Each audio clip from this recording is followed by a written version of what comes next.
Before we begin, we want to wish you a profoundly blessed day and a wonderful, blessed week ahead. Welcome to the deep dive. Thank you. It's great to be here. So, to start us off, I want you to imagine for a second that someone hands you a blueprint to build a fire pit. Okay. A fire pit. Simple enough. Right, but not just like a small backyard campfire, you know? Yeah. A massive, roaring, continuous bonfire that's meant to consume whole animals. Oh, wow. Okay, that's a completely different scale. It is. Now imagine the instructions explicitly tell you to build the core of that massive fire pit entirely out of wood. Wait, wood? I mean, that sounds like a recipe for immediate disaster. It sounds absolutely insane, right? Like a complete hazard. But today, we're pulling out ancient blueprints that mandated exactly that. Which is just wild to think about. It really is. Huh. We were doing a detailed exploration of Exodus chapter 27, looking at the architectural schematics for the ancient Israelite tabernacle.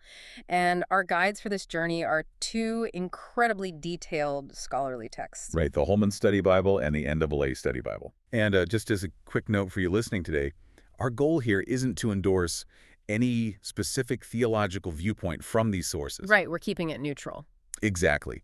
We are acting strictly as your guides to these sources, impartially exploring the, fascinating historical, architectural, and psychological ideas contained within them. Because we really want to decode how the ancient world used physical space, metallurgy, and even compass directions to map out their relationship with the divine. Which is so interesting. It is, and that's exactly why this matters to you. Whether you're a history buff, an architecture nerd, or just someone fascinated by human behavior, this text is an absolute masterclass. It really shows how physical space dictates how we feel and act, doesn't it? Exactly. It shows how you can literally build a sense of awe and reverence right into the ground people walk on. So let's just step right into this ancient courtyard. Let's do it. And we're starting at the absolute center of the action, which is the massive altar of burnt offering. I mean, it really is the focal point of the entire outdoor space. You can't miss it.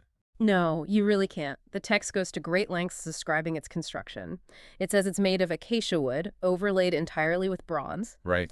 And what I really appreciate about the NAA Study Bible is that it translates the ancient measurements, the cubits, into modern dimensions. So we don't just gloss over the actual scale of this thing. Because hearing 5 cubits by 5 cubits is just abstract noise to a modern ear. We don't know what that means. Exactly. It means nothing to us. But the NAA notes tell us this altar was a square, roughly 2.2 meters long and 2.2 meters wide, and it stood 1.3 meters high. So we're talking about a structure over 7 feet wide and about 4 feet tall. Yeah, a massive, heavy block. Plus, it has this whole suite of bronze accessories. There's a great carrying poles made of wood covered in bronze, ash pans, shovels, basins. Lots of heavy metal gear. Right. But okay, let's unpack this. I have to hit pause here because I mentioned the wooden fire pit paradox at the start, and we really need to figure this out.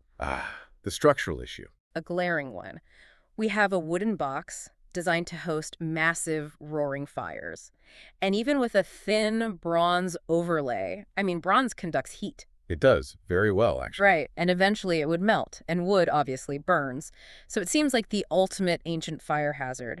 The very first time they used this, why didn't the entire thing just, turn to ash? It's completely logical pushback. I mean, anyone would wonder that.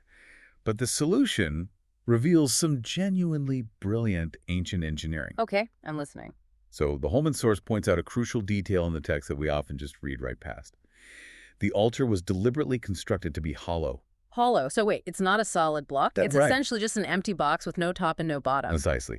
It is just a 4-sided shell made of acacia wood and bronze. Now, we have to remember the historical context here. Which was what, exactly? Well, the Israelites at this point were a nomadic people, right? Right.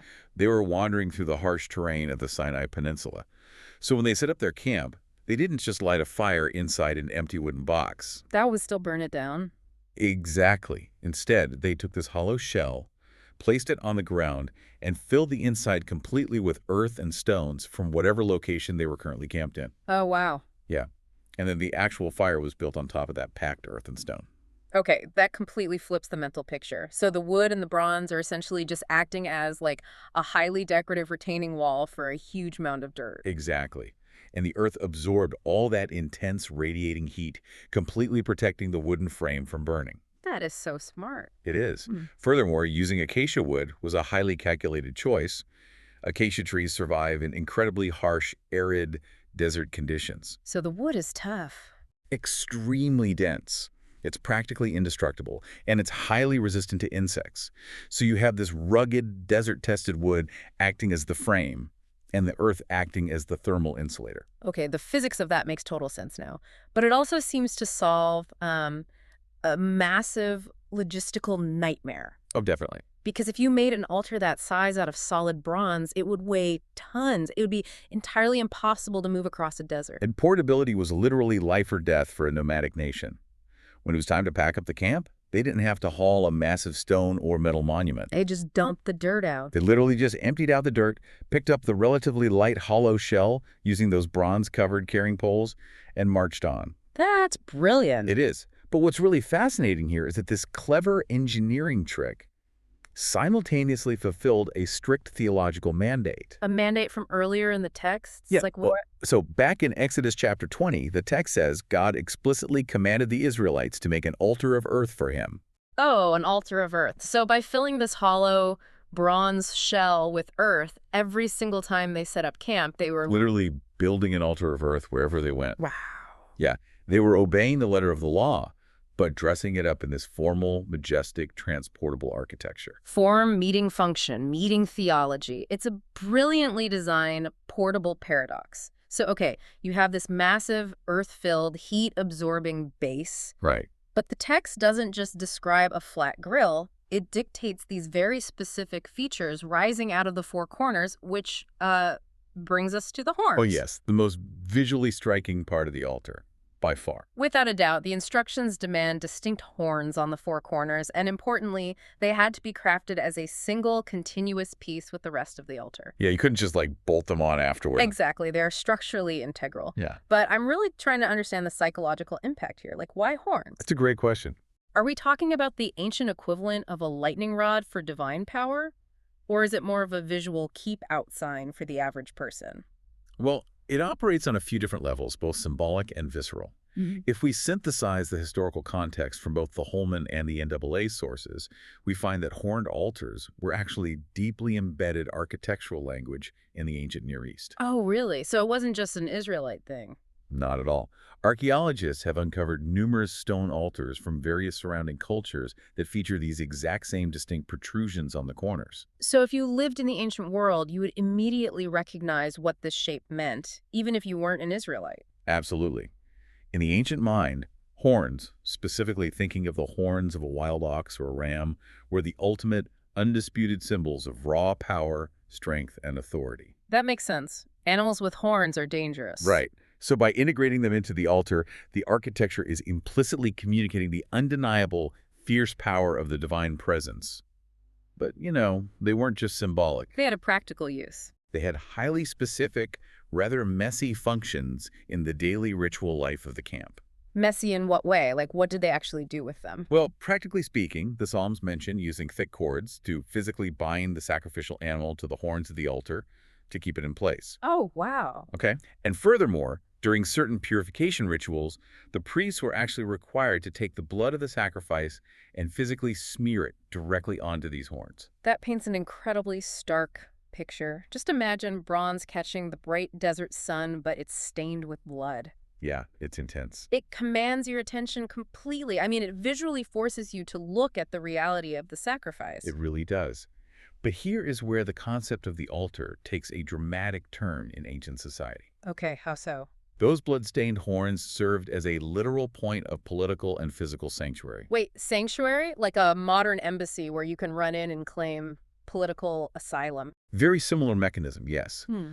The NAA source points to highly specific historical examples later in the biblical narrative, like the stories of Adonijah and Joab. Remind me, who were they? These were high-profile men who found themselves on the wrong side of a regime change. They were facing immediate execution, basically running for their absolute lives. Okay. And their strategy wasn't to run to another country or hide in a cave. They ran directly into the tabernacle courtyard and literally threw themselves onto the altar, physically clinging to the horns. Just gripping them, refusing to let go. Exactly. But why does that work? I mean, what's stopping a soldier from just walking up, prying their hands off, and dragging them away? Because grabbing the horns was a way of violently putting yourself under the direct physical jurisdiction of God, superseding any human law. Oh, I see. It was the ultimate desperate plea for divine mercy. If you were physically holding the horns of God's altar, the overwhelming societal assumption was that no human king, no soldier, no authority could strike you down without violating the sanctity of the divine space. So it was untouchable ground. Right. To kill someone holding the horns would be to commit an unthinkable sacrilege against the altar itself. So those horns were quite literally a matter of life and death. Literally. Wow. But if those horns created a localized point of absolute sanctuary, that begs the question, who was actually allowed to access them? Ah, the boundary issue. Right. How close could a desperate person get before hitting a barrier? Which brings us perfectly to the perimeter of this space. Let's zoom out a bit and look at the courtyard that houses this massive bronze structure. The boundary line separating the chaotic desert from the sacred space. Exactly. And the dimensions of this courtyard are vast. The NAA source gives us the math. It's 44 meters long by 22 meters wide. That's a huge footprint for a portable camp. It is. To visualize that, ask yourself to imagine standing in a chaotic, dusty, noisy desert camp. Then you approach this massive enclosure, roughly half the size of an American football field. Yeah, you would definitely feel the shift in atmosphere. Absolutely. Yeah. And the boundary wall isn't made of harsh stone or heavy timber. It's made of incredibly fine, twined linen curtains. A very deliberate sensory contrast to the rugged wilderness outside. A huge contrast. And these pristine linen curtains were held up by pillars, and those pillars rest in heavy bronze bases. The curtains are connected to the pillars by silver hooks and silver bands. Very ornate. Very. And then you get to the entrance, an 8.8-meter wide screen, vividly embroidered with blue, purple, and scarlet yarn. So it's highly visible, highly designed. Right. But looking at the schematics, I'm noticing a really distinct shift in the materials being used here compared to the inside. A shift in what sense? In the bling factor, for lack of a better term. Ah, I see where you're going. Right, because if you read the instructions for the inner tabernacle, the closed-off holy place and the Holy of Holies, everything in there is pure gold. Pure gold. The Ark of the Covenant, the lampstand, the table for the bread, it's just gold on top of gold. But out here in this massive 44-meter courtyard, where the average person would bring their sacrifice to the altar. There isn't a speck of gold. Exactly. There isn't a speck. It's all bronze and silver. It feels like an ancient budget cut. Did they just, run out of the good stuff? It's a brilliant observation, and actually the NAA source explicitly addresses this. What's fascinating here is that it is absolutely not a budget cut. Okay, so it was intentional. Highly intentional. What you are observing is a very strict hierarchy of metals. A hierarchy of metals, what does that actually mean in practice? Well, it means the ancient Israelites were using metallurgy to create a three-dimensional spatial map of holiness. Oh, wow. They were communicating proximity to the divine through the physical value of the materials. So pure gold is reserved strictly and solely for the items closest to the Holy of Holies. Which is the absolute center. Right, the absolute center, where the divine presence was said to dwell in its most concentrated form. And chemically, gold is unique. It doesn't tarnish, it doesn't rust. It's incorruptible. Exactly. It is incorruptible, much like the nature of the divine. So gold represents absolute, localized perfection. Okay, that makes perfect sense. But as you move further away from that localized presence, as you step backward out of the inner tent and into the open-air outer courtyard, the metals intentionally drop in preciousness and purity. They downgrade from pure gold to silver for the hooks and bands holding up the linen, and finally down to bronze for the massive altar and the bases of the pillars resting in the dirt. Which means the bronze altar, despite being the site of these incredibly intense life and death rituals, is made of a lesser metal simply because it sits further from the center. Precisely. And just think about the psychological impact of this on the average worshiper. Right, because they couldn't go inside. Exactly. An ordinary person wasn't allowed into the golden inner tent. They only ever experienced the bronze and the silver. But simply by looking at the metals they could access, they implicitly understood there was something even more pure, even more sacred, hidden away from them. That's incredible. You were transitioning from the common, dusty world outside the linen walls into the bronze and silver courtyard of preparation and sacrifice, and moving mentally toward the golden perfection of the inner sanctuary. The architecture is literally teaching them theology through their eyes. It's like walking through a gradient of holiness. That's a great way to put it. And speaking of walking through, This entire structure wasn't just, dropped randomly in the desert wherever there was flat ground. The blueprints are incredibly rigid about how this courtyard is positioned in the physical world. Right, the spatial orientation. Yeah. The tabernacle and its massive courtyard were designed to always, without exception, face east. Always. Always. Yes. That vividly colored blue, purple, and scarlet entrance screen we talked about, Yeah. it was always positioned on the east side. Every single time. Whenever the nomadic camp packed up and moved across the desert, the moment they set the courtyard back up, they had to break out the ancient compass. It had to face east. I'm trying to figure out the why here. Is this just practical? Did the priests want to catch the morning sunrise for their early rituals? Or is this compass direction like a deeper code? If we connect this strict instruction to the much broader historical and theological picture provided in the NWA notes, it reveals an incredible, almost poetic layer of meaning. Okay, lay it on me. This easterly orientation has absolutely nothing to do with sun worship or practical lighting. It is a direct, deliberate architectural echo of the Garden of Eden.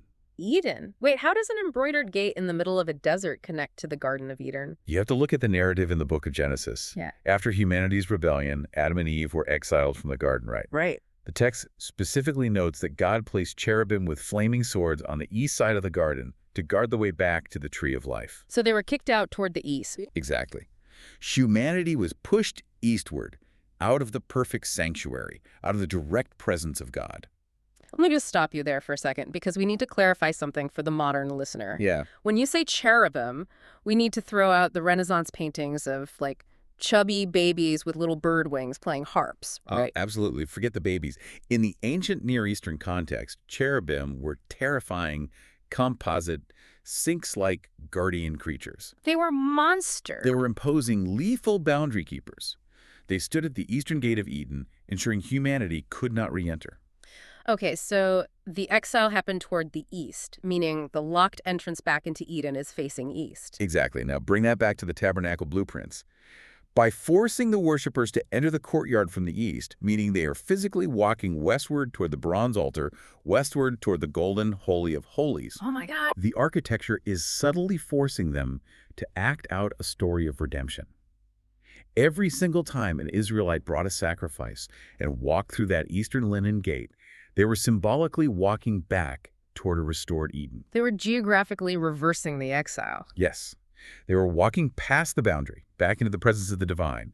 The layout itself is a physical promise of return. Wow. That is genuinely profound. It elevates this from just being a series of tents and fences into a geographical undoing of the fall of humanity. It's incredibly beautiful when you map it out. It really is. Okay, so we have this incredibly layered structure. We have the hollow, heat-absorbing bronze altar. We have the psychological hierarchy of metals mapping out holiness. We have the entire courtyard oriented as a gateway back to Eden. A lot of symbolism. But we need to look at the inner mechanics of this space, because it wasn't just, a static museum. It was an active, functioning environment. It was a place of continuous daily operation. And one of the most vital operations, according to Exodus 27, was the light. The text gives a strict mandate for the Israelites to bring pure, beaten olive oil for the lampstand. Right. This was so a lamp could burn continually outside what the text calls the veil of the testimony. Which, just to define that architectural boundary real quick, was the heavy, impenetrable curtain separating the holy place from the Holy of Holies, the ultimate inner sanctum we mentioned earlier. Right. So outside that ultimate veil, Aaron and his sons, the priests, are specifically tasked with tending this flame from evening until morning every single day. A continuous flame. But here's where the text gets incredibly specific, and I really want to explore the mechanics behind this instruction. You're looking at the type of oil required. Yes. The blueprint specifically demands beaten oil, not crushed oil. There's a big difference. Right. They aren't just grabbing cheap bulk oil from an ancient olive press. This is the equivalent of requiring high-octane, premium aviation fuel for a lamp. Wow. What is the actual chemical or physical difference between gently beating an olive versus just crushing it in a heavy stone press? Why does it even matter? Well, it matters immensely, and it drastically changes the physical environment inside that tent. The Holman source dives into the sensory and practical impact of this exact choice. Okay, tell me about it. Think about a traditional heavy olive press.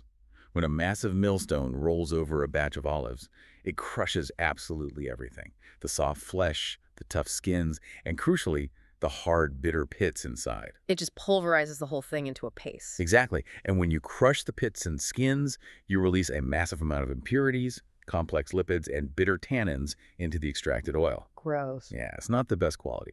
Now, if you take that crushed, unrefined oil and burn it in an enclosed space, it will catch fire, yes, but it's going to struggle. It will sputter, it will pop, and most importantly, it's going to produce a thick, acrid smoke. Oh, which is the absolute last thing you want, filling up a small, enclosed, sacred space made of fine fabrics and pure gold. Exactly. You don't want a smoky, foul-smelling room. It would ruin the entire atmosphere. But if you take those same olives and you gently beat or pound them by hand in a mortar, Which has to be so much more work. oh, it requires infinitely more time and grueling labor. But you achieve something entirely different. The gentle pounding only bruises and extracts the oil from the soft outer flesh of the olive. It leaves the hard, bitter pit completely intact and uncrushed. Ah, so you bypass all those trapped tannins and impurities. You bypass them entirely. It is a highly refined extraction process that yields the absolute purest premium oil possible in the ancient world. What a result of that. The physical result of that labor is that when you burn hand-beaten oil, it produces a brilliant, incredibly bright, steady flame that produces almost zero smoke. It creates a completely pristine atmosphere. Yes, it was a non-negotiable sensory requirement. The text says this light was meant to burn before the Lord. It was the ultimate symbol of God's continuous, watchful presence and Israel's continuous devotion. So it had to be perfect. Exactly. The mandate for beaten oil proves that God didn't want a sputtering, polluted, smoke-filled flame representing that vital relationship. It shows that even the invisible elements of the architecture, like the air quality, the scent of the room, the clarity of the light, were rigorously curated to reflect the unblemished perfection of the divine. The attention to detail is just staggering. It's not just about building walls, it's about controlling the very air you breathe inside those walls. It is total environmental design. Well, let's take a moment and tie this incredible journey together for everyone listening. We started with what seemed like a structural impossibility, a wooden box meant for massive fires. But we discovered the brilliant, hollow, earth-filled engineering that allowed a nomadic nation to carry their altar across the desert. Right. And then we examined how the terrifying, blood-stained horns of that altar provided a visceral symbol of raw power, while simultaneously creating a literal point of political sanctuary that superseded human law. We stepped back to look at the massive 44-meter courtyard, observing how the shift from pure gold inside the tent to silver and bronze outside created a three-dimensional map of holiness. Teaching theology through metallurgy, I love that. And we learned that the rigid easterly orientation wasn't just about catching the sunrise. No, it was a profound architectural promise, allowing worshippers to symbolically walk westward, reversing the exile from Eden. And finally, we looked at the demanding chemistry of the smokeless, beaten olive oil, proving that even the air quality was a vital part of the sacred blueprint. It completely revolutionizes how you view these ancient texts. They didn't arbitrarily separate the physical world from the spiritual world. Every single architectural choice, every raw material, every drop of labor-intensive oil was a deeply intentional physical manifestation of their beliefs. It's architecture as theology. And as we wrap up this exploration, it leaves us with a really fascinating mirror to hold up to our own lives. It brings up a highly provocative thought, actually. We've just spent this entire time marveling at how the ancient Israelites built an incredibly specific, mathematically precise physical environment to map out their values and their approach to what they held sacred. Right. Their buildings literally told the truth about what they believed. Exactly. They put their gold where their ultimate value was.